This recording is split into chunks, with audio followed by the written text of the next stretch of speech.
কারণ বহুদিন পর মাছ ধরতে এসেছি, দেখাই যাক। কারণ অনেকটা জায়গা তো মাছ ধরেই ফেলেছে, দেখতে পাচ্ছেন। আর এই দিকটা পুরো বড় বাঁধ, এদিকে তো প্রচুর জল, এদিকটা মাছ ধরা মানে অসম্ভব ব্যাপার। অনেক জল আছে, প্রচুর জল, প্রায় মানে এক ডুবো জল। দেখি কোন দিকটা ধরা যায়। রাখো রাখো, এগুলো সব রাখো রাখো রাখো। দেখো দেখো দেখো কোন দিকটা ধরবে। চলো এইদিকেই ধরি। চলো,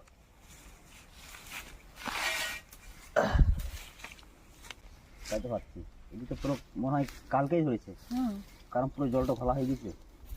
এই দিকটা ধরি না, দেখি ভাবছি কি আছে।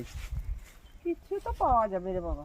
এই যে বাঁধগুলো, এইগুলো একদিনকার বাঁধ নয়, মাছ ধরা বাঁধগুলো। এগুলো বছরের পর বছর এইগুলো এরকমই থেকে যায়। শুধু মাছ ধরার সময় একটু মাটি দিয়ে দেয় বাস্ট, বছরের পর বছর থেকে যায়। হ্যাঁ ঠিক আছে, ওই মাটিগুলো কাটো, এখানে বাঁধাও গা। ভালো খাল তো।